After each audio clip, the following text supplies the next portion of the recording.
오늘 말씀의 주제는 다른 교훈, 다른 복음에 끌리지 말라. 본문 히브리서 13장 9절에 있는 말씀입니다. 오늘도 말씀의 주제가 새 토막이 되겠는데요. 먼저 7절에는 믿음의 선배들, 여기는 이제 목회자로도 이해할 수 있는데 성경 하나님의 말씀대로 가르쳤던 사람들을 얘기하고 있는, 즉 믿음의 선배들, 그 믿음을 본받자 라고 하는 것이 한 번 토막이고요. 또 두 번째 8절의 토막은 세상의 것은 다 변한다, 오직 예수 그리스도만 영원하다. 이것이 8절의 메시지고요. 그 다음에 9절에 제가 제목을 글자 문자 그대로 올렸는데 다른 교훈에 끌리지 말자, 끝까지 예수 잘 믿자. 요 세 가지 토막으로 오늘 말씀 나누도록 하겠습니다. 먼저 7절을 보면 하나님의 말씀을 너희에게 일러주고 너희를 인도하던 자들을 생각하며, 요즘으로 말하면 목회자인데 저 성경 구절은 목사를 얘기하는 건 아니에요. 그 시대적 상황으로 옮아가면 AD 70년에 베드로도 죽고 12제자 다 죽었어요. 그 다음에 바울도, 그렇게 사역했던 바울도 죽고, AD 70년이니까 1세대 믿음의 선배들 다 죽었는데 그 2세대 믿음의 자녀 세대, 디모데와 같은 사람들이죠. 그렇죠? 그 2세대 신앙으로 낳은 자녀들, 그들이 복음을 해서 얼마나 아름답게 살아갔는지 우리도 그렇게 살자. 비록 지금 로마의 박해로 힘들지만, 상황이 코로나로 인해서 어렵고 경제적으로 어렵고 상황적으로 어렵지만, 그래도 우리가 예수 똑바로 잘 믿자. 그들의 믿음 본받자. 그래서 인도하던 자들을 생각하고 그들의 행실의 결말을 주의하여 보고, 두 토막으로 나누죠. 후메네오 같은 사람, 빌레도 같은 사람, 도메드리오 같은 사람. 처음에는 예수 잘 믿었는데 구리장색 알렉산더 같은 사람은 믿음의 도를 떠나가잖아요. 그런가 하면 두기고라고 하는 사람, 아볼로라고 하는 사람, 또 디모데라고 하는 사람, 이런 사람들은 경건했잖아요. 그래서 그런 사람들의 샘플을 양쪽을 비교하면서 정말 끝까지 예수쟁이는 누가 예수쟁이더냐, 정말 목회자는 누가 목회자더냐, 정말 장로는 누가 장로더냐, 정말 집사는 누가 집사더냐. 우리가 우리 앞서갔던 그 목사, 그 장로, 그 권사처럼 우리가 이 믿음을 제대로 전수해야 될 것이 아니냐. 그렇죠? 86세 서문학교회 지도자였던 폴리갑 같은 사람은 순교를 시키는데 불에 태워서 죽이는데 화형식을 하는데 로마 군인이 그래요. 한 번만 그리스도를 안 믿겠다고 부인하면 살려주겠다 그래요. 그랬더니 폴리갑이 말하기를, 야, 하나님이 나를 86년 동안 인정해 주셨는데 내가 이제 이 나이에 얼마나 더 살겠다고 예수를 부인하겠느냐. 그런 어리석은 소리 하지 말라. 당신도 예수 믿어라. 오히려 로마 군인에게 전도해요, 집행관에게. 그래서 너무 열받은 나머지 불태워 죽여라. 그런데 불이 온몸을 거슬리는데 마치 사드락과 메삭과 야벳느고와 같은 현상이 일어나요. 그래서 할 수 없이 목을 쳐서 순교를 시킵니다. 그런 위대한 사람들의 믿음을 본받자라고 하는 거예요. 교회가 많이 있습니다. 예수의 교회도 오늘 만 창립 9주년 기념 주일이라고 볼 수 있어요. 2011년 4월 30일 날 우리 창립 예배를 드렸거든요. 9주년 동안 우리 8명의 집사님들 그리고 또 그 자녀들이 함께 예배하며 드렸어요. 지금 여기에 다 가시고 우리 손현주 권사님, 또 이혜원 집사님, 금년부터 우리 집사님 되셨죠. 그리고 사실 오히려 역차별을 당했는데 제 형이라고, 친형이라고 해서 우리 손영철 집사님도 사실 창립 멤버인데 제가 늘 계수해서 이렇게 빼죠. 맞는데 형제라서 역차별을 당한 그런 셈이죠. 그래서 많은 분들이 왔다 가시고 떠나가시고 했는데 그 8명의 집사님 가운데 유일하게 또 우리 손현주 권사님이 자리를 지켜주고 있는데요. 하나님께서 저도 끝까지 기억하겠지만 우리 하나님께서 끝까지 기억하시고 또 축복할 줄로 생각하고 개인적으로도 땡큐해요. 여러분들이 왜 자꾸 창립 멤버 얘기하느냐, 이제 지금 이 시대에 왔는데 이렇게 10년 가까이 흘렀는데 그러면서 굉장히 알러지 반응, 거부 반응 있는 분들이 있는데, 그러나 주님은 그렇게 생각하지 않아요. 여러분들처럼 생각하지 않아요. 주님은 인간이 할 수 있는 최고의 위대한 일은 교회를 세우는 일이고 그 세워진 교회의 목회자와 함께 동역하는 일인데 그 일을 끝까지 받드는 것을 소자의 냉수 한 그릇 대접 이상 하나님께서는 의인의 상급으로 선지자의 상급으로 채워주십니다. 여러분들이 인정하든 안 하든 엘러지 반응 일으키든 안 일으키든 상관없이 하나님은 그들을 축복하시고 그들의 경제적 상황과 육체적 상황과 상관없이 그들의 영혼을 붙드시고 있는 분이 하나님인데 마지막 날까지 천국에서 큰 상급으로 채워줄 것을 저는 확실히 믿어요. 왜냐하면 마태복음 10장 41절에 주님은 이렇게 약속하셨기 때문에 그래요. 선지자의 이름으로 선지자를 영접하는 자는 선지자의 상을 받을 것이요 의인의 이름으로 의인을 영접하는 자는 의인의 상을 받을 것이며 그랬어요. 엘리야가 이스라엘에 과부가 많았는데 이스라엘 땅을 떠나서 저 시돈 땅에 가서 사렙다라고 하는 마을에 한 과부 집에 가서 3년 동안 공개를 받습니다. 아시다시피 가루에 남은 마지막 밀가루, 병에 남아있는 마지막 기름이에요. 그거 후라이팬에 쏟아서 그 가루 물에 풀어서 반죽해서 삐딱 부쳐 먹으면 마지막 식사였어요. 근데 저는 자존심상 그 상황에서 저는 도저히 얘기 못할 것 같은데 이 엘리야는 그렇게 얘기하더라고요. 가져와라, 내가 먹게. 그래요. 참 너무 잔인한 부탁을 하는 것 같아요. 아니 그 가난한 마지막 과부의 식사인데 차라리 엘리사 젊은 목사가 굶어 죽고 말지. 안 그래요? 여러분 같으면 어떻게 생각해요? 너무 자존심 상하는 일인데 그걸 나한테 갖고 오래요. 가져갔더니 하나님께서 3년 동안 기름통에 기름이 떨어지지 않고 가루통에 밀가루가 다하지 않는 그런 은혜를 주셨어요. 하나님께서 오늘도 이 시대에 살아서 동일하게 역사하시는 줄로 믿습니다. 히브리서 13장 17절에 보게 되면 이제 다다음 주쯤에 우리가 강의할 부분인데 미리 한 번 더 볼게요. 연계가 되니까 너희를 인도하는 자들에게 순종하고 복종하라. 목회자에 대한 이야기로도 볼 수 있는데 저것은 목사가 아닙니다. 저것을 기록했을 당시에는 그 교회 담임 목사를 얘기하는 것이 아니라 믿음의 선배를 얘기했습니다. 근데 순종자만 해도 되는데 열거법, 강조법, 반복법이죠. 또 뭐라 그래요? 순종을 넘어서 하기 싫을 때도 복종하래요. 여러분 순종은 나하고 동의가 되는 부분에 따르는 것을 순종이라 그래요. 복종은 왕이 명령시키면 그거 싫지만 신하가 해야 돼요, 안 해야 돼요? 이것은 복종이라 그래요. 그러면 아첨꾼들이 하는 것은 맹종이라고 그래요. 그런데 성경은 믿음의 선배들에 대해서 그들이 갔던 믿음의 훌륭한, 예를 들면 디모데와 같은, 두기오와 같은, 아폴로와 같은 그 믿음의 선진들이 갔었던 길대로, 그들의 가르침대로 그들이 예수를 어떻게 믿는 것인가라고 하는 것을 설교한 내용 그대로 순종하고 순종하기 싫거들란 복종하려는 거예요. 왜?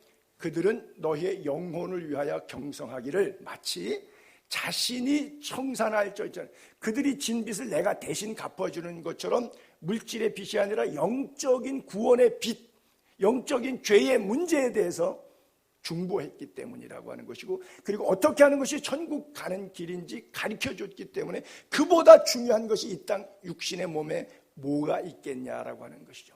그래서 그들로 하여금 즐거움으로 이것을 하게 하고 근심으로 하게 하지 말라. 여러분들 개인적인 이 성경 구절을 대입해서 내가 예수의 교회 신앙생활하면서 담임 목사에게 목회하는 일이 즐겁도록 했는가? 안 그러면 내가 목사의 근심거리 역할을 했는가? 한번 고민해 보는 것도 은혜가 될 줄로 압니다.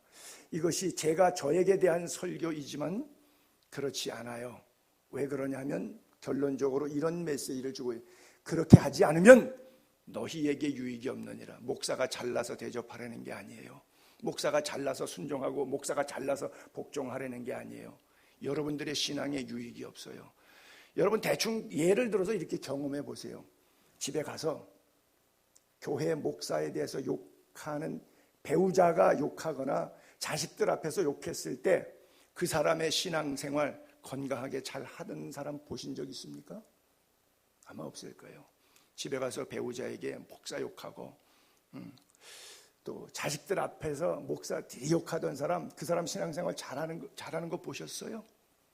맨날 교회 옮겨 다니다가 바쁘죠. 그렇죠? 지금 도대체 몇 교회째 돌아다니고 있는 거예요? 아직도 정착 못하고 여기서도 떠날 생각하고 있잖아요. 그렇잖아요. 마찬가지예요. 그래서 이 성경 구절이 구절로 끝나는 것이 아니라 여러분에게 적용해 보시라고 하는 거예요. 로마서 16장 3절에 보게 되면 너희는 그리스도 예수 안에 있는 나의 동역자들인 브리스길라와 아굴라 이 부부를 칭찬합니다. 근데 그 부부는 4절에 보면 바울의 목숨 때문에 브리스길라와 아굴라가 자기들의 목숨까지도 내놓았어요. 그래서 바울뿐 아니라 교회 성도들도 땡큐, 감사한다 그랬어요. 저는 우리 교회를 볼 때마다 나는 행복한 목사 가운데 한 사람이다. 교인들이 많지는 않지만 적은 능력을 가지고도 예수 이름을 배반하지 아니하고 비록 주어진 상황, 환경, 물질 속에서 최선을 다해서 주님을 섬기고 있고 하나님을 기쁘시게 하고 있다. 저는 그렇게 개인적으로 평가해봐요. 하나님의 평가는 물론 다를 수 있지만 그러나 저는 행복한 목회자다 그래요. 제가 다친 것도 아니고 우리 집사람이 다쳤는데도 뭐 곰탕도 끓여오시고 뭐 도리탕도 뭐 도가니탕도 가져오시고 김치도 해주시고 감사해요. 그러나 여러분 더 중요한 섬김은 그게 아니라 여러분들 예수 잘 믿으시는 거예요. 성경대로 예수 믿으세요. 일주일 동안 말씀대로 사세요. 여기 와서 제 얘기 잘 듣는 척 하시고 저한테 뭐 좀 물질적으로 잘해주시는 거 그것도 귀하고 고마워요. 그러나 여러분들이 예수 잘 믿는 게 저를 제대로 대접하는 거예요. 저 양복 한번 해주고 여러분들 사생활 난잡하게 놓으시면 천국 갈 그런 삶을 살지 않으시면 그것이 교역자에게 대접한 것이 뭐가 유익이 되겠어요? 결국 여러분 지옥 갈 건데 그렇잖아요. 그 지옥 갈 사람이 준 물건 목사가 받았으면 그 목사 행복하겠습니까? 그렇지 않죠. 여러분들이 천국 갈 거고 나도 천국 가서 여러분들과 함께 만날 거고 그렇죠. 예수 잘 믿는 게 그게 중요한 것이지. 그래서 말씀에 순종하고 말씀에 복종하라고 하는 거예요. 목사에게 개인적으로 잘하라는 그런 뜻이 아니에요. 목숨까지도 내놓을 정도로 교역자를 사랑했던 브리스길라와 아굴라 부부. 뭐 엉뚱한 얘기 같지만 제가 2주 전인가 한 3주 전에 우리 목포에 신방 가기로 약속했는데 우리 정남숙 정혜수 집사님 아버님 집으로 차가 길에서 퍼져서 연기가 팍 나오더니 주저앉았어요. 그래서 견인차 불러서 갔더니 세상에 엔진이 못 쓰게 됐대요. 뭐 23만 킬로 뛰었다고 이제 볼링 할 때가 됐대요. 터보가 나갔대요. 그래서 400만 원 주고 수리가 들어갔어요. 그래서 신방은 약속을 해놓고 할 수 없다가 차를 맡겨놓고 일주일 동안 맡겨야 된다. 그래서 제 승용차를 가지고 갔는데 고속도로에서 또 이 차가 또 퍼졌어요. 제 차가 한 16년 됐지 않습니까? 그래서 또 견인 불러서 서비스 센터 가가지고 또 한 55만 원 돈 이렇게 수리가 들어갔어요. 그래서 제가 장로님들에게 얘기를 했어요. 그 다음 주로 와서 제 차야 뭐 문제가 없지만 교회 차가 이렇게 돼서 400씩이나 들어갔는데 어떻게 해야 되겠냐. 우리 교회 재정은 없고 이것을 이제 수리하거나 또 앞으로 대차하거나 하는 문제에 대해서 상의를 했어요. 그랬더니 우리 김비철 장로님이 목사님 제 차 갖다 쓰세요 그러던 거예요. 난 한번하면 울 뻔했어. 내가 절대 안 갖다 쓰지. 안 갖다 쓰지. 당연히 안 갖다 쓰지. 그러나 말이라도 고맙잖아. 그렇잖아요. 그분도 뭐 차가 뭐 여유가 있는 건 아니잖아. 그렇잖아요. 그렇죠? 서건 사람이 너무 놀래더라고. 어이구 내 차 또 뺏기는 거 아니야? 감사해요. 사랑받는 목회자이기 때문에 너무 감사하고 브리스길라와 아굴라가 자기 목숨까지도 내놓고 싶은 이런 동역자가 있기 때문에 바울이 바울 될 수 있었던 것 아닌가 그렇게 생각해요. 우리의 유익을 위해서 목사가 잘나서가 아니라 하나님 앞에 순종하는 것이, 믿음의 선배들의 갔던 길들을 순종하는 것이 좋다라고 이야기하고 있어요. 여러분, 부흥하는 교회와 부흥하지 않는 교회의 특징이 세 가지가 있지요. 첫 번째 보면 목회자에 대해서 존경과 칭찬이 있는 교회, 반대로 목회자에 대해서 늘 비난과 험담, 이런 것이 있는 그런 교회가 있고요. 또 두 번째는 부흥하는 교회는 말이 없죠. 왜? 행동을 해버리니까. 헌금하고 헌신하고 충성하고 봉사하시니까 뭐 말이 필요 없고 회의가 필요 없어요. 그렇죠? 그렇지 않은 교회는 행동 안 하니까 말만 많죠. 회의만 길죠. 뭐 이 소리 저 소리 뭐 얘기가 많죠. 그 다음에 세 번째는 부흥하는 교회는 성도 사이가 굉장히 화목해요. 와봐, 좋아. 그렇죠? 좋은 소문이 있어요. 성도 사이가 행복해요. 근데 그렇지 않은 교회는 성도지간에 파당 싸움이 아주 한 주도 안 싸우는 날이 없어. 무엇 때문에 싸우고, 이것 때문에 싸우고, 뭐 음식 때문에 싸우고, 장식 때문에 싸우고, 뭐 분위기 때문에 싸우고, 뭐 계속 싸워. 그렇죠? 초대교회 성도들의 모습과 오늘 현대교회 성도들의 모습 속에서 우리가 배울 것들이 상당히 많이 있죠. 그들의 행실의 결말을 주의해보고 그 믿음을 본받으라 그랬는데, 저는 이 구절에 있어서 설교할 말이 없는 죄인 괴수죠. 보세요. 사도 바울이 성도들에게 설교했던 내용들, 고린도전서와 빌립보 또 데살로니가 후서에서 했던 네 군데 이런 구절들이 있어요. 그러므로 내가 너희에게 전하노니 너희는 나를 본받는 자가 되라. 또 내가 그리스도를 본받는 자 된 것처럼 너희는 나를 본받는 자가 되라. 형제들아, 너희는 함께 나를 본받으라. 너희는 내게 배우고 받고 듣고 본바를 행하라. 한 구절 더 있죠. 스스로 너희에게 본을 보여 우리를 본받게 하려 함이니라 그래요. 굉장히 강력하게 설교하고 있죠. 사도 바울이 내 믿음 본받으라는 거예요.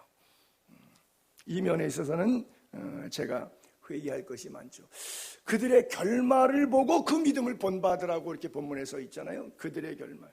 아까도 표현했 것처럼 좋은 사람도 있고 좋지 못했던, 즉 예수님의 설교에 싹군 목자와 선한 목자로 표현했던 것이죠. 그런 의미에서 볼 때 손영삼 목사는 심히 부끄럽죠. 개인적으로 지난 9년 동안 교회를 세우고 교족부를 이렇게 다 지난 주간에 이렇게 들춰봤어요. 그랬더니 208명이 그동안 지나가셨더라고요. 뭐 일시적으로 지나가신 분도 있고요. 잠깐 또 방문차 오신 분들도 있고, 그래서 제가 방문자 또 교족부 명단 이렇게 쭉 했더니 208명이나 있더라고요. 그래서 저도 많이 놀랐고, 그들의 헌신에 고마움과 동시에 저 때문에 교회를 떠나간 성도들을 생각하면서 너무 자괴감이라 그럴까, 미안함이라 그럴까, 덕스럽지 못했던 면에 있어서 하나님 앞에 제가 회개하는 시간을 좀 가졌어요. 그래요. 목사가 최소한도 강대상에 서서 성도님들 아무리 못해도 저 정도는 믿어주시기 바랍니다 할 정도의 수준은 돼야 설교할 자격이 있는데, 자격이 없는 사람이 성경에 있으니까 월급 받고 시간 돼서 떠들어야 되니까 하는 이야기의 내용이라면 그 설교가 무슨 힘이 있겠는가. 듣는 성도들이 너나 잘해, 너만 똑바로 믿으면 우리 교회는 문제없어, 이렇게 쳐다볼 텐데 부끄러워도 설교는 해야 되지 않겠는가. 제 심정이 그랬습니다. 자, 두 번째 토막에 예수 그리스도는 영원하시다. 모든 것들은 변하죠. 그렇죠? 모든 것들은 변해요. 지난 9년 세월 동안 지상교회에 계셨던 우리 성도님들 가운데 천상교회로 가신 분들이 있어요. 여러분들은 잘 기억 못할 텐데, 개척하고 몇 달 안 돼서 우리 중국 동포 86세 되신 김을련 할머니가 오셨는데, 휠체어를 타시니까 우리가 지하 2층에 교회가 있어가지고 젊은 집사님들이 그분을 두 분이 휠체어를 밑으로 끌고 내려오시고 또 집에 모셔다 드리고 이러면서 몇 달 못 참석하시고 돌아가신 분이 계셔요. 그래서 제가 장례를 집례한 적이 있었는데, 그분을 시작으로 해서 우리 윤한수 집사님, 우리 최양숙 권사님 남편이죠. 또 김금영 성도님, 우리 손현주 권사님 어머님이죠. 또 48세의 젊은 나이인데 하나님의 부름받은 우리 김영자 집사님, 또 우리 서계수 성도님, 우리 서현래 권사님 아버님이죠. 또 원성절 사모님, 우리 손영철 집사님 어머님이시죠. 그래요. 저희 어머님이시기도 하고요. 유경렬 집사님 아버님, 유금보 장로님, 여기 이제 제가 집례하지 않고 춘천에서 집례한데 우리는 조문만 갔다 왔어요. 또 김기삼 장로님, 우리 김기철 장로님의 아버님이고요. 김진원 전도사님, 우리 정혁수 권사님의 장남, 우리 박순난 성도님, 우리 최장식 집사님의 어머님이시죠. 또 우리 김소영 사모님, 이열전사님 아내이고요. 김기옥 권사님, 우리 이윤수 집사님 어머님이시고, 또 임삼 집사님, 우리 최연암 권사님의 어머님이시고, 13분의 명단을 제가 쭉 적었는데 12분은 제가 집례한 이런 분들이었어요. 그래서 이분들을 한 분 한 분 천국 갔을까 지옥 갔을까 제가 구원 점검을 해봤는데 감사하게도 다 제 판단으로는 천국에 가셨어요. 그래서 남은 분들도 내가 천국을 보내긴 보내야 되겠는데 얘들을 어떻게 보내야 될지.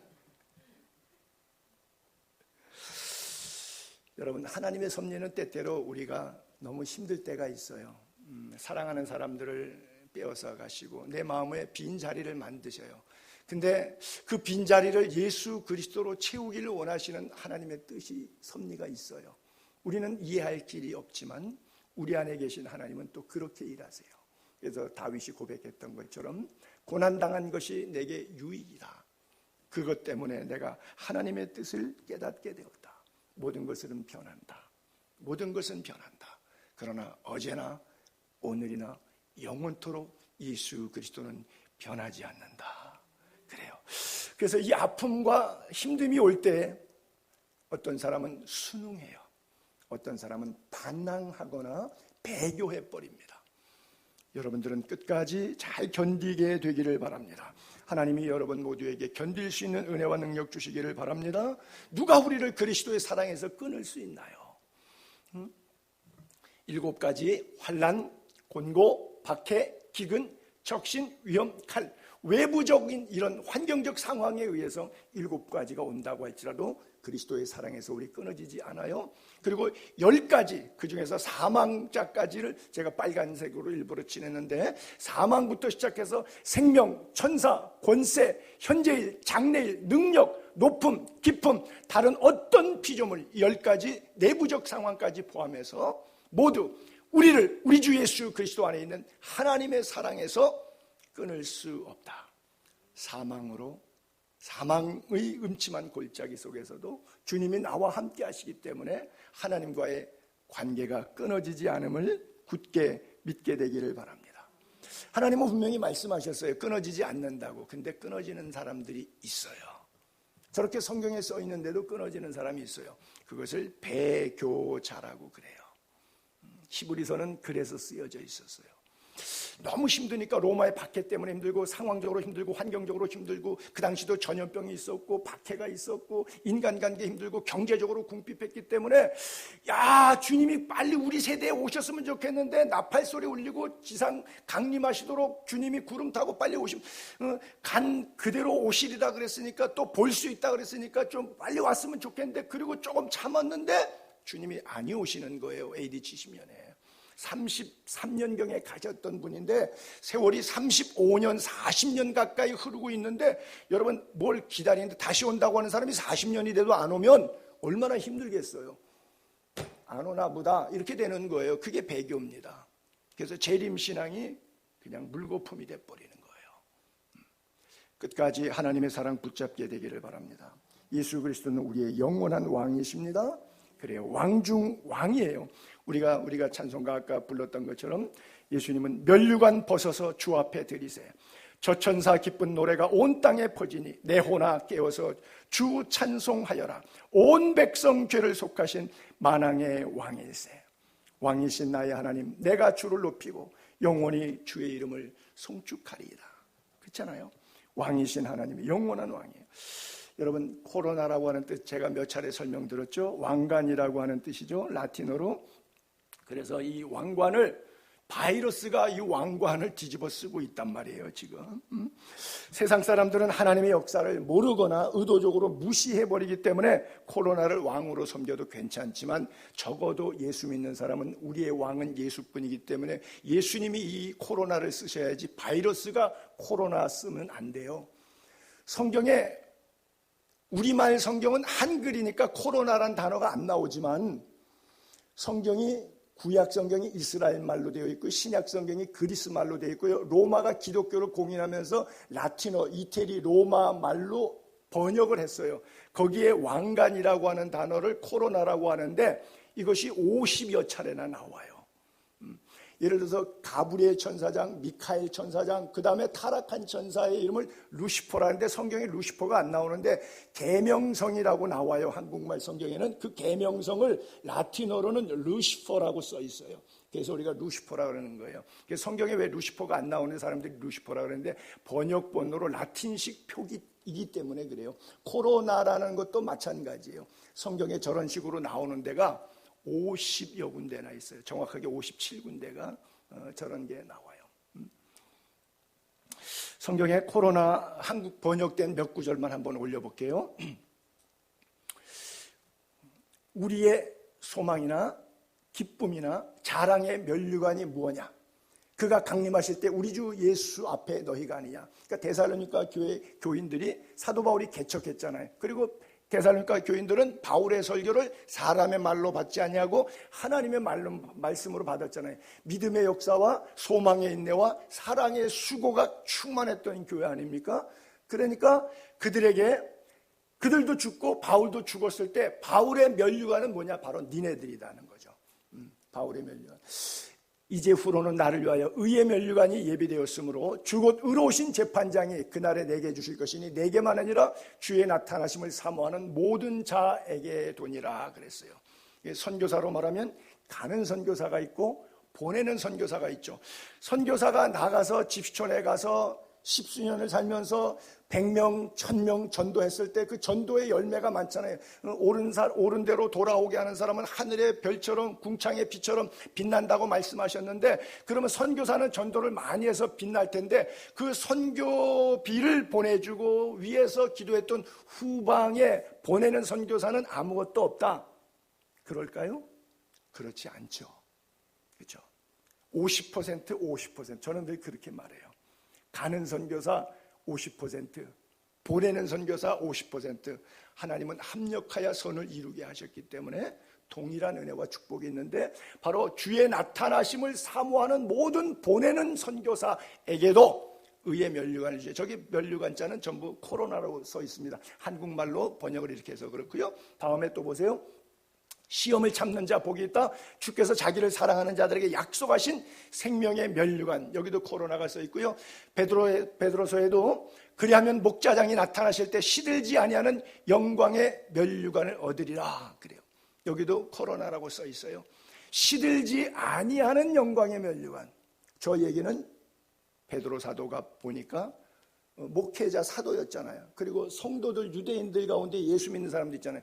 그 사람들 보니까 교회는 다니면서 잘 섬기는 것 같은데 딱 죽어서 쓴 면류관 보니까 시들어버리는 면류관이야. 그것을 바울도 고린도전서 3장에서 마지막 날 공욕을 불태운다는데 금이나 은이나 보석으로 된 게 있고 나무나 풀이나 지프로 세운 게 있는데 이것은 가연성과 불가연성에 있어서 불 가운데 구워넣는 것 같은 상급을 잃어버리는 것을 얘기했는데, 바울도 베드로도 그렇게 이야기하고 있어요. 면류관은 면류관인데 시들어버리면 그건 면류관이 아닌 것이죠. 그렇죠? 무화과 나무는 옷이 되지가 못하죠. 그래서 하나님이 가죽옷을 지어 입힌 것이고 한 마리 어린 양의 희생이 필요했던 것이죠. 그래요. 여러분들에게 시들지 아니하는 생명의 면류관, 영광의 면류관 있게 되기를 바랍니다. 요한계시록의 7교회도 서머나 교회와 필라델피아 교회 보낸 편지에도 또 코로나자가 나와요. 내가 죽도록 충성하라. 그리하면 생명의 면류관 주리라. 필라델피아 교회도 내가 속히 오리니 내가 가진 것을 굳게 잡아 아무도 내 면류관을 빼앗지 못하게 하라. 자, 여기도 코로나 자가 계속 나오는데, 내 면류관을 빼앗지 못하게 하라. 그건 무슨 얘기죠? 빼앗는 것이죠. 말씀이 뿌려졌어요. 복음이 내 안에 들어왔어요. 근데 네 가지 밭으로 비유하는 것처럼 옥토는 30배, 60배, 100배 결실하지만 그 밖에 세 가지는 결실이 안 돼. 특별히 길가에 뿌려진 것은 새들이 와서 쪼아 먹었다 그랬어요. 그래서 새는 마귀를 상징하고 있고요. 씨는 복음, 예수 그리스도의 구속사를 얘기하고 있어요. 길가는 사람을 얘기하고 있어요. 내 마음밭이 뺀질뺀질 하도 많이 걸어다녀서 닳고 닳아가지고 뺀질거려서 이 씨가 내 안에 들어오지만 내 위에는 떨어졌는데 내 안에는 스며들어서 하늘에 밀알되지 못하고 열매 맺지 못할 때, 그것을 길가밭과 같은 신자라고 그렇게 표현하고 있어요. 그래서 빼앗지 못하게 하라. 그래서 구원파가 한 번 받은 구원은 영원히 취소되지 않는다, 안 뺏긴다. 그런데 성경은 분명히 천국은 침노를 당하나니 빼앗는 자의 것이다. 그리고 빌라델피아 교회도 빼앗길 수도 있기 때문에 내 면류관, 너의 코로나 뺏기지 않도록 해라. 그래서 우리가 코로나 받아 쓰고 주 앞에 쓰면 의의 재판장이 그날 우리에게도 쓰여줄 것인데, 그것을 쓰고 있다가 어떻게 하느냐? 천국 가서 예수님 앞에 내놓는 거예요. 이 관은 당신만이 쓰시는 것이 옳습니다. 이게 천상교회 예배의 분위기입니다. 정확하게 성경은 그렇게 기록되어 있어요. 이 면류관이 워낙 예수님 건데 적그리스도가 쓰고 앉아 있어요. 가짜 왕이죠. 짝퉁 왕이죠. 왕관을 쓰고. 요한계시록에 보면 다섯째 천사가 나팔 불 때 재앙이 나타났던 것을 계시록 9장 7절에 이런 묘사되는 구절이 있어요.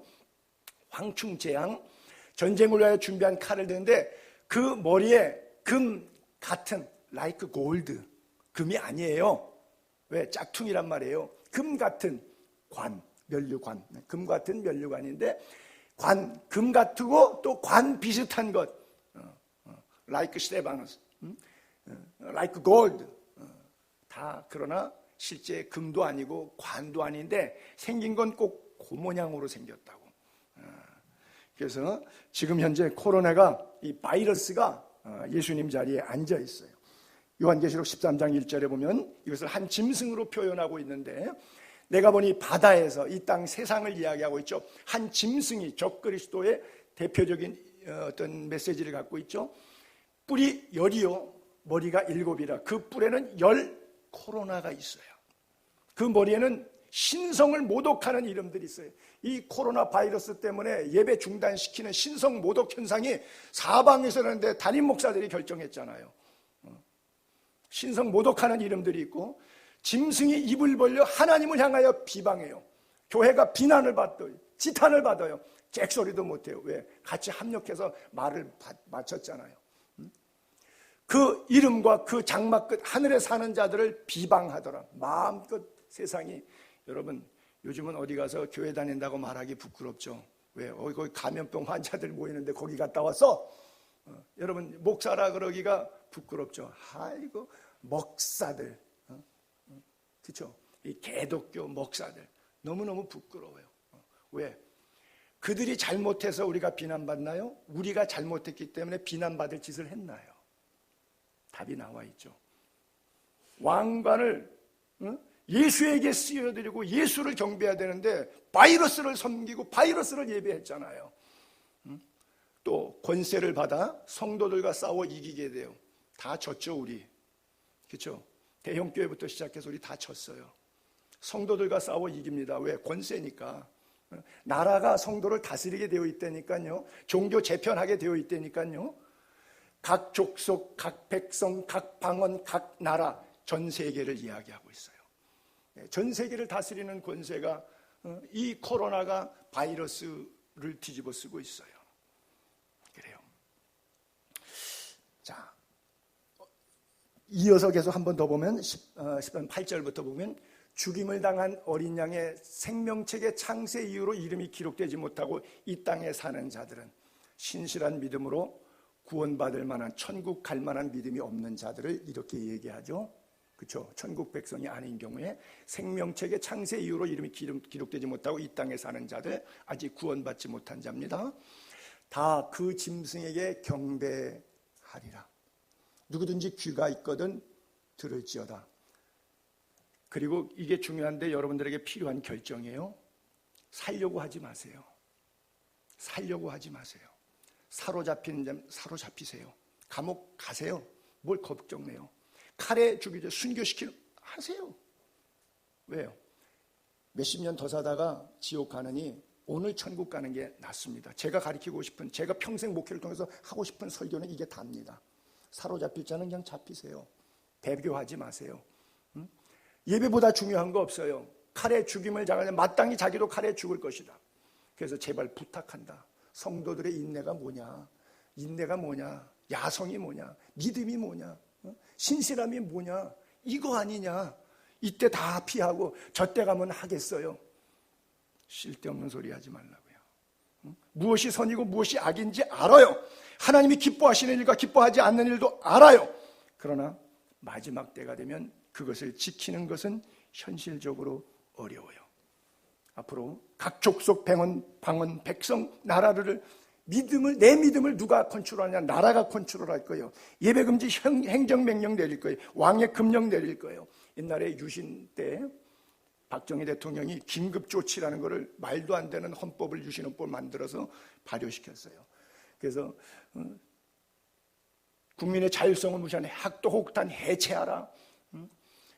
참정권을 박해하는 민주통합 국민회의인가 민평통 그거를 해체하라. 간접선거 말고 직접선거 하라. 대자보 만들어서 유인물 돌리고 그랬는데 저도 그거 돌리다가 걸렸어요. 제 가방에서 옛날에는 지하철 같은 데 올라오면은 전투경찰들 옆에 섰다가 대학생들 가방 수색했어요. 그냥 막 뒤질 때입니다. 긴급조치 때문에 개인이고 인권이고 없어요. 제 가방에서 유인물 나왔어요. 그때 당시에는 그게 손학규 씨가 만들어서 준 건데 걸렸어요. 그래서 제가 시청에 끌려갔습니다. 시경이죠. 남대문 시청이 아니고 시경. 그래서 사방에 거울로 되어 있는 데 가서 취조를 받았어요. 제가 그쪽으로 계속 나갔으면 386 영웅이 되었을까 아마 최소한도 아무리 못해도 국회의원을 했을 텐데. 여러분, 코로나 사태로 교회가 문이 폐쇄당하고 영상 예배, 대체 예배, 인터넷 예배, 글쎄요, 이것은 저는 변질로 봅니다. 뒤에 예배자 붙이면 다 예배 맞습니까? 그러면 시낭송하면서 시낭송 예배, 문학의 밤 하면서 문학의 예배, 뒤에 예배자 붙이면 다 신령과 진정으로 나아가는 예배가 맞는 건지요? 자기들은 드렸지만 하나님은 받으신 적이 없다고 말하고 있어요. 그게 스데반이 설교하다가 돌 맞아 죽은 이유예요. 이스라엘 집이여, 너희가 광야에서 40년간 희생과 제물을 내게 드린 일이 있었느냐? 유월절 나와서 예배드리고 홍해바다 건너서 예배드리고 반석에서 샘이고다 예배드리고 마라에서 쓴물이 단물돼서 예배드리고 만나 먹으면서 예배드렸는데 불구하고 그들이 40년 동안 예배했습니다. 광야에서도.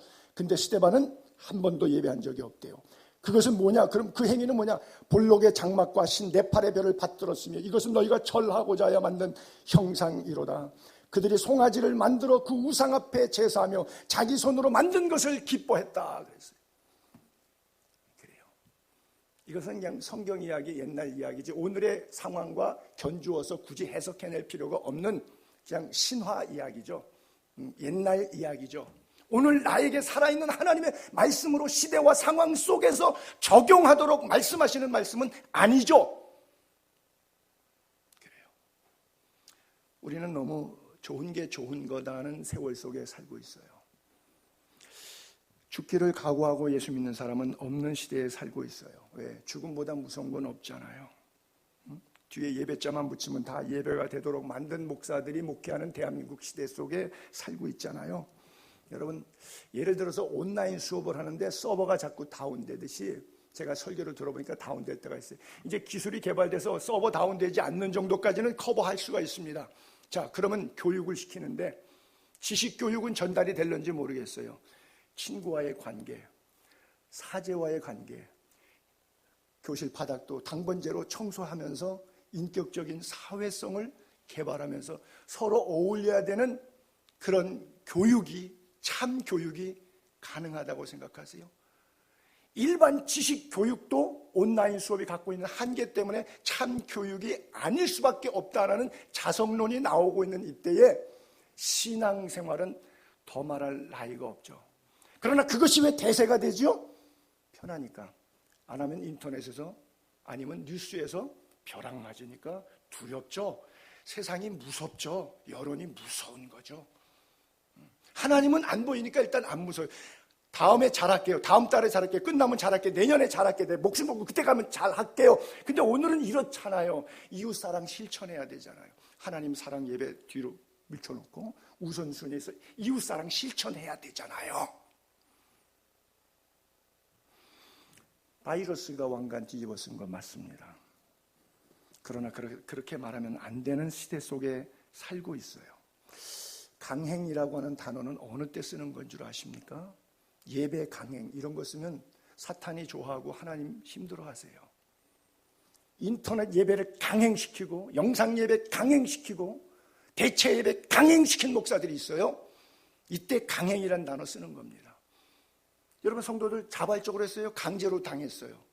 인터넷 예배, 영상 예배 자발적으로 하지 않았어요. 강제로 폐쇄됐어요. 강행이라는 단어는 여기다가 쓰는 거지 주일날 교회 가서 예배 드렸다고 예배를 강행했다고요?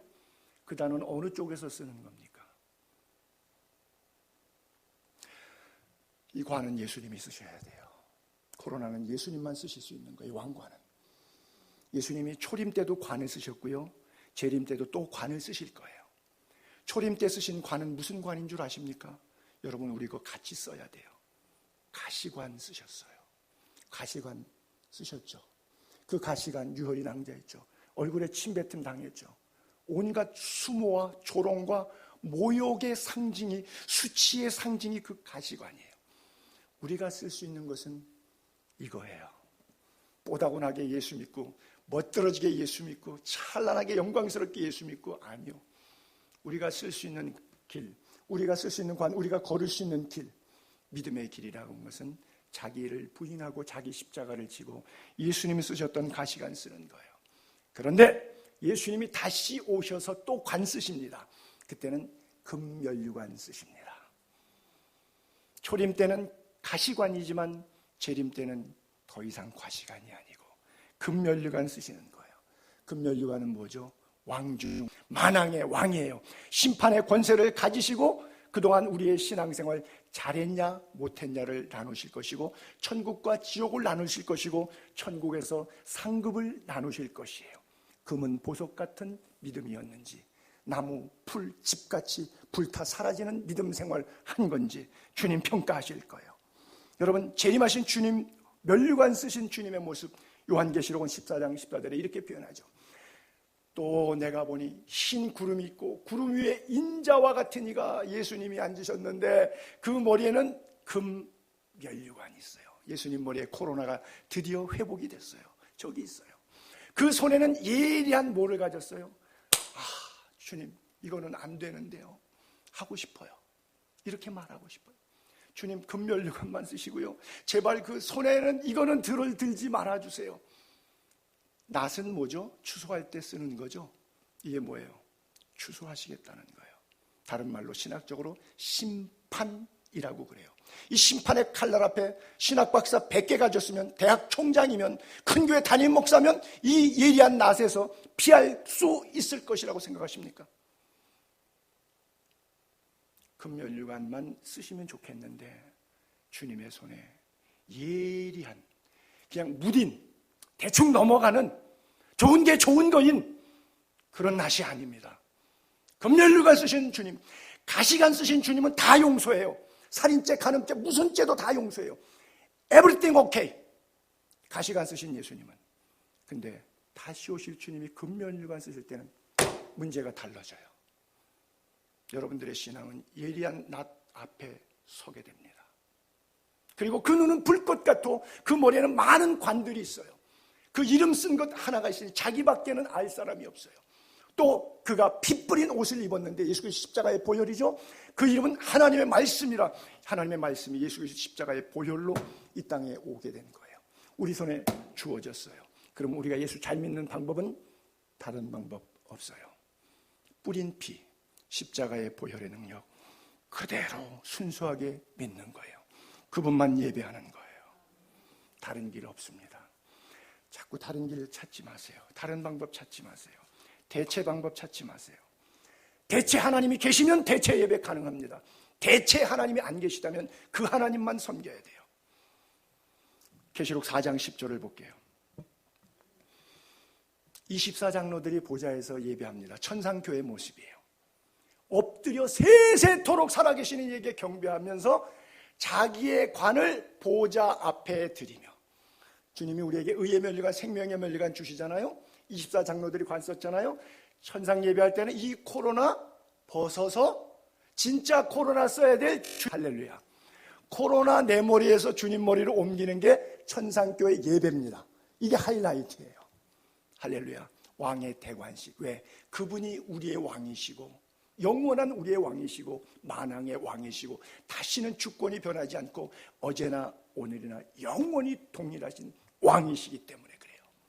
우리 주 하나님이여 영광과 존귀와 권능을 받으시는 것이 당연합당하오니. 왜? 주께서 만물을 지으신지라. 만물이 주의 뜻대로 있었고 또 주의 뜻대로 지으심을 받았기 때문입니다. 그래요. 하나님은 우리의 창조주이시고요, 우리는 그의 피조물입니다. 더 이상 요령 부리지 말고 반항하지 말고 정직하게 직선으로 킵고잉 합시다.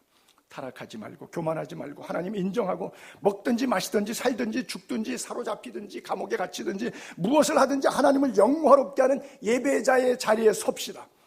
예수 그리스도만이 영원토록 동일하시고 영원하십니다. 인간 제사장은 죽으면 끝이에요. 목사가 떠들다가 죽으면 끝이에요. 그러나 멜기세덱의 반차를 쫓아 영원한 대제사장 되신 예수님, 제사장 된 그들의 수요가 많은 것은 죽음으로 말미암아 항상 잊지 못한, 그 당시에 제사장이 22,000명이 있었습니다. 저 히브리서를 기록할 당시에 22,000명의 제사장 지금 살아있어요? 다 죽었어요. 근데 예수님이 멜기세덱의 반차 제사장이에요. 영원한 제사장. 예수님 돌아가시고 끝났어요? 아니요. 지금도 살아계세요. 할렐루야. 예수는 영원히 계셔요. 저는 죽지만, 우리 모두 죽지만 다 변하지만 예수님은 영원히 사세요. 그 제사장 직분도 바뀌지 않아요. 그러므로 자기를 힘입어 하나님께 나아가는 자들은, 성도들은 한마디로 온전히 구원하실 수 있으니 예수님만이 우리를 온전히 구원합니다. 제가 설교로 여러분들을 구원할 수 있는 과정과 방법을 가르쳐드리지만 구원할 능력은 내게 없어요. 그것을 듣고 여러분들이 자유지로 반응해서 맞다, 나의 예배자는, 내가 씌워야 될 코로나는 바이러스에게 있지 않고 예수님께 있다라고 결정하면 여러분들은 갈 수가 있는 거예요. 온전한 구원이 이루어지는 거예요. 이는 그가 항상 살아계셔서 그들을 위하여 간구하심이라. 할렐루야. 여러분 얼마나 기쁜 소식이에요.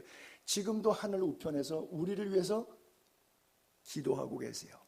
무엇을 주님이 우리를 위해서 기도하고, 잘 먹고 잘 살게 해달라고 주님이 기도하는 게 아니라 복음과 함께 고난을 받지만, 어려움을 당하지만, 바이러스를, 세상을, 물질을, 상황을, 환경을, 핑계를 코로나 삼지 않고, 왕과 상황 삼지 않고 만왕의 왕이시고 창조의 주인이신 하나님을 왕 삼아서 잘했다고 면류관 받아 쓰고 올라와라.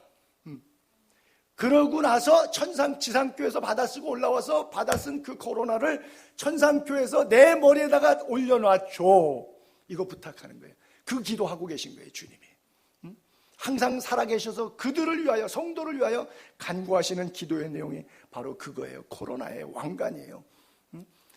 경건한 믿음, 금 같은 믿음, 나의 왕이신 하나님께 받는 그 믿음의 왕관, 그것을 하나님께 되돌려 드리는 거예요. 여러분, 이거면 충분하지 않습니까?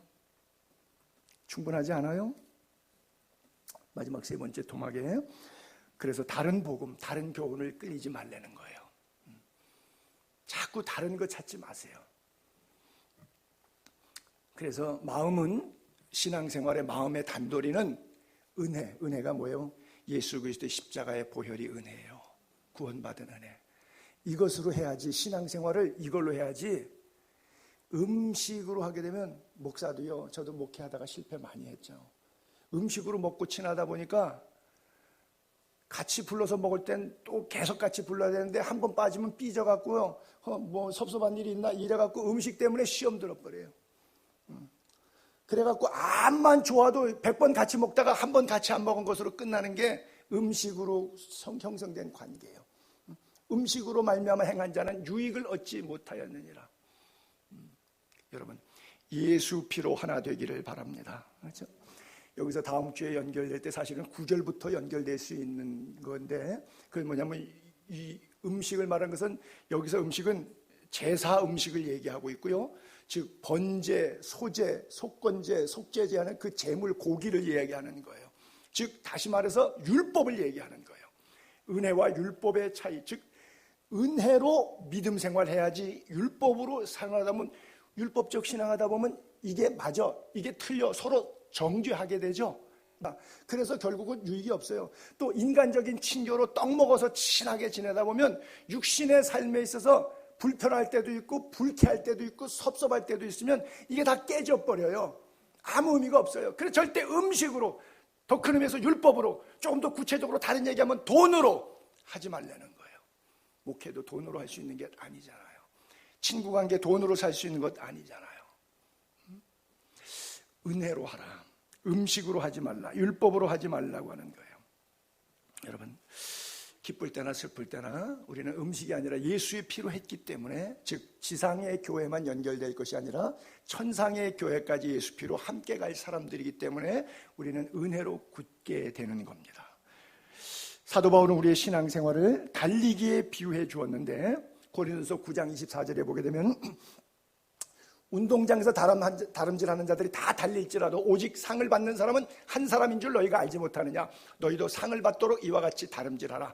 이기기를 다투는 자마다 모든 일에 절제하나니 그들은 썩을 승리자의 면류관을 얻고자 하되 우리는 썩지 아니할 것을 얻고자 하노라 그랬어요. 세상에 썩을 것은 인간적 방법으로 동원해서 얻을 수도 있어요. 그러나 썩지 아니할 것은 인간적 방법이 아니라 오직 은혜로만 가능합니다. 디모데후서 4장 5절에 보게 되면, 경기하는 자가 법대로 하지 않으면 면류관 취소당한다 그랬어요.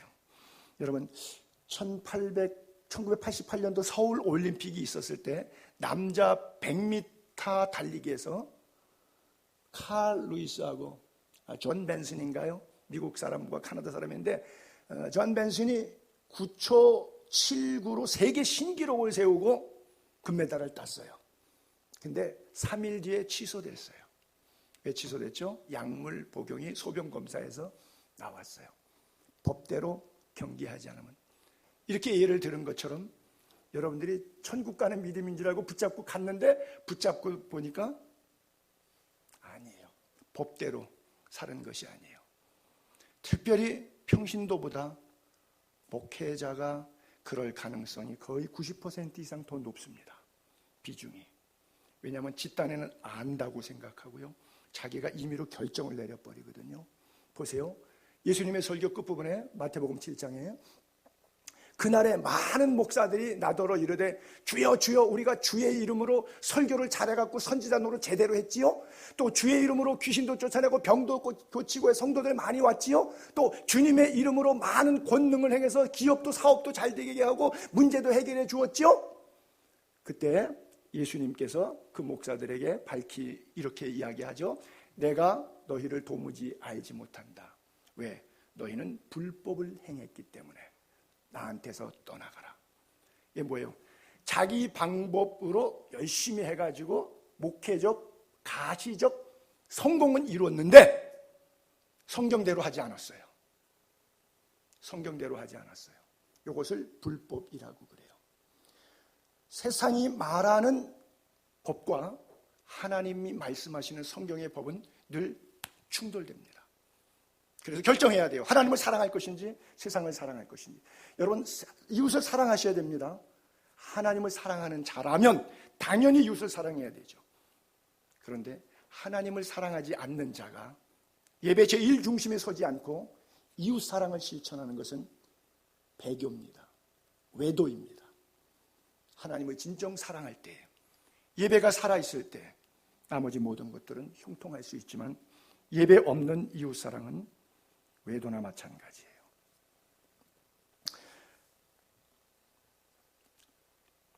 마태복음 다음 바울이 갈라디아 교회 교인들에게 했던 표현 가운데 한 토막 이야기를 하고 말씀을 정리할게요. 갈라디아 교인들하고 사도 바울하고 터키 중앙 갑바도기아 있었던 그 지역이 갈라디아예요. 그 척박한 땅에 복음을 주었더니 사람들이 예수를 너무 신실하게 잘 믿었어요. 그래서 처음에는 예수를 잘 믿으니까 나에게 구원을 준 그 목사가 너무 고마우니까 그 목사의 인간적인 흠이 아니에요. 그렇잖아요. 여러분, 제가 별로 흠이 없어도 저하고 감정 상하면 뭐 설교 꼬타리, 사생활 꼬타리, 가족 꼬투리 잡아서 뭐 얘기할 거 많잖아요. 비난하고자 하면. 근데 저하고 감정이 좋으시면 문제될 게 없잖아요. 뭐든지 다 이뻐 보이고 괜찮아 보이잖아요. 처음에는 그래요. 저도 개척했을 때 처음에는 그랬어요. 내가 처음에 바울이 육체적으로 약해요. 안질환도 있고 간질환도 있고요. 목사가 설교하다가 팍 쓰러져 봐요. 그러면 교인들이 누가 아프다고 기도해달라고 오겠어요? 지병이나 고치지. 이렇게 될 거 아니에요. 여기서 분명히 하나 짚고 넘어갈 것은 그럼에도 불구하고 하나님은 목회자를 쓰신다는 거예요. 자, 육체의 약함으로 말미암아 너희에게 복음 전하는 것을 너희가 아는 바니 너희를 시험하는 것이 내 육체에 있으되. 내가 육체적으로 비난받을 만한 약함이 있어서 그 약함 때문에 성도가 시험될 정도의 문제가 있었다는 얘기. 이 결함이 있단 말이에요, 바울 자신에게. 근데 너희가 그걸 업신여기지 않고 버리지도 않고 오직 나를 어떻게 되느냐, 거꾸로 하나님의 천사처럼 그리스도 예수처럼 나를 영접해 줬어요. 처음에 개척했을 때 갈라디아 교인들과 개척자 담임 목사 바울과의 관계가 이런 관계였어요. 근데 너희의 복이 지금 어디 있냐? 내가 너희에게 증언하니 너희가 할 수 있었다면 어떻게? 안질환 때문에 불편한데 눈이라도 빼서 안구 이식 수술해 줄 교인들이 제가 해드릴게요 할 정도로 교회 분위기가 이렇게 좋았어요. 근데 그런 교인들에게 노후 준비보다 사후 준비가 중요하다고 너무 세게 설교를 했어요. 바울의 설교 한번 내용을 다음에 보겠고요. 다른 교훈을 끌리지 말라고, 다른 복음은 없다. 다만 어떤 사람이 너희를 교란하고 헷갈리게 하죠. 지금 코로나 사태 때문에 한국 교회가요 좌충우돌입니다. 얼마나 헷갈리고 교란되어 있는지 몰라요. 이 말이 맞다, 이게 맞다, 저게 맞다. 얼마나 교란되어 있는지 몰라요. 그리스도의 복음을 변하게 하려 함이라. 그러나 우리가 혹 하늘로부터 온 천사라도, 천사가 설교해도, 하늘로부터 내려온 천사가 설교해도 너희에게 전한 예수 그리스도의 복음 외에 다른 이야기하면 저주를 받을지어다. 우리가 전에 말하였거니와 내가 지금 다시 말하노니 만일 누구든지 너희가 받은 것 외에 복음의 진수 다른 이야기하면, 다른 복음 전하면 저주를 받을지어다. 계속 그런 얘기하니까 그럼 바울 너 혼자만 잘 믿냐? 손영삼 네가 뭐라고? 검증된 대형교회 목회자들이 다 결정했는데 네가 뭐라고? 원수지간 된 거예요. 관계 불편해진 거예요. 왜? 저주라는 단어를 쓰니까 아주 듣기가 힘든 거예요. 여러분, 가능한 한 이런 단어를 안 쓰면 안 쓸수록 좋죠. 바울의 설교가 너무 강한 거죠. 그래서 안타깝게도 갈라디아 교인들은 성령으로 시작하였다가 육체로 마치게 된 거예요. 보세요. 너희가 이같이 어리석으냐. 성령으로 시작해 굉장히 뜨겁고 괜찮았어요. 근데 이제는 상황에, 육체에, 물질에, 정부 시책에 끌려서 육체로. 그거 다 뭐예요? 나라도, 법도, 상황도, 물질도, 환경도 다 뭐예요? 영이에요, 육이에요? 육체 때문에. 성령으로는 시작해서 그렇게 은혜롭고 참 좋았는데 성령으로 서늘하게 식어져요. 이건 다른 복음이다. 너 이러면 저주받아. 이런 얘기하니까 상황이 현재 그런데 이런 설교하니까 왼수되는 거예요. 불편해지는 거예요. 다시는 교회 안 나가. 뭐 이렇게 되는 거예요. 바울의 각오, 끝까지 붙잡고 싸우는 문제가 갈라디아서 6장 14절에 이렇게 갈라디아 교인들에게 편지했습니다. 비록 너희들하고 원수관계 돼도 좋아. 좋아. 근데 나를 괴롭히진 마. 나를 설득하진 마. 나를 설득하지 마. 내게는 우리 주 예수 그리스도의 십자가 외에 결코 자랑할 것이 없다. 즉 타협 안 된다는 이야기입니다. 결코. 자랑은 예수 그리스도 십자가. Only cross. 오직 십자가만. 그리스도로 말미암아 세상이 나에 대하여 십자가에 못 박히고 나도 또한 세상에 우리 서로 왼수지가 맞아 이거예요. 왜? 세상이 나를 대하여 십자가에 못 박혀. 세상이 나를 조롱한단 말이에요. 법도 나를 조롱하고 국가도 정부도 대형교회 목사들도 나를 조롱할 수 있어요. 세상이 나를 대하여 십자가에 못 박아요. 괜찮아요. 괜찮아요. 나 또한 세상에 관심 없어요. 오늘 죽어도 하나님 앞에 예배하다가 나 갈 거예요. 나 관심 없어요, 당신들하고. 그러니까 결론적으로 그 교회 교인들에게 이후로 나 그냥 괴롭히지 말고 나 설득시키려고 하지 마세요. 누구든지 나 괴롭히지 마세요. 왜? 나는 이미 십자가의 흔적, 내 안에 예수의 흔적이 있어요. 나 예배하다 죽을 거예요. 그리고 결론을 내는 거예요. 이것을 순교신앙이라고 그래요. 사진 한 장 올려볼게요. 메테오라 수도원에 가게 되면 이런 사진이 있습니다. 갔다 오신 분들, 메테오라 수도원의 경내에 있었던 그림. 이게 40위예요. 저게 40명을 집단 순교시키는데 바탕이 파란색이 되어 있죠. 이게 뭐냐면 겨울바다 얼음물입니다. 거기다가 홀딱 벗겨놓고 동사시켜서 죽는 겁니다. 그리고 옆에다가 따뜻한 자쿠지, 더운 물 목욕탕 있죠. 자쿠지 하나 옆에다가 개설해놓고 시간을 계속해서 죽을 때까지 끄는 겁니다. 로마 시대에 박해요. 자, 예수 믿는 사람은 얼어 죽어라. 예수 안 믿겠다고 하면 살려준다. 그 사람은 빨리 동상 걸리지 않도록 온탕에 와서 따뜻하게 몸 데펴서 옷 입고 집에 가라. 근데 39명이 순교를 당합니다. 저 냉강물에서 그냥 얼어서 동상 걸려서 39명이 죽습니다. 그래서 위에 보게 되면 예수님이 천사들을 보내서 40개의 면류관이 있죠. 위에 모자같이 생긴 저게 코로나입니다. 40개 코로나를 준비시킨 거예요.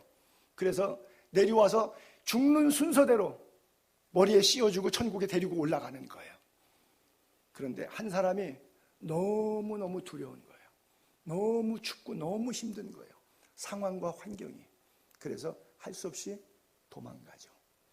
그랬더니 39명의 천사는 짝이 있는데 한 명의 코로나를 들은 천사는 짝이 없죠. 그것이 사형을 집행하던 로마 군인의 눈에 보이는 거예요. 영안이 열려서 하나님이 보이는 거예요. 예수 그리스도가 보이는 거예요. 그래서 자기가 군복을 훌떡 벗고 그 강물 속에 뛰어들어서 나 여기서 얼어 죽을 거라고. 나 예수 믿겠다고. 코로나 때문에 예수 믿겠다고. 말이 이상하죠. 코로나 때문에 예수 안 믿는 사람도 있고요. 물론 대체 예배는 하죠. 영상 예배. 코로나 때문에 상관없이 예수 믿는 사람도 있고요.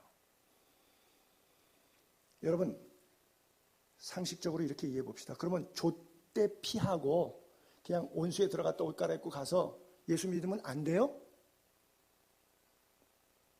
아니 그건 사람 앞에 말하는 거니까. 로마의 기독교를 모르는 사람이잖아요. 이 사람들은 넌 크리스찬이잖아요. 그러니까 넌 크리스찬 앞에서 알았다고 예수 안 믿는다고 그러고 온수에 들어가서 몸 녹이고 집에 가서 옷 입고 예수 믿어도 되잖아요. 꼭 저렇게 바보처럼 죽어야만 그게 예수 잘 믿는 거예요? 여러분은 어떻게 생각하세요? What is corona?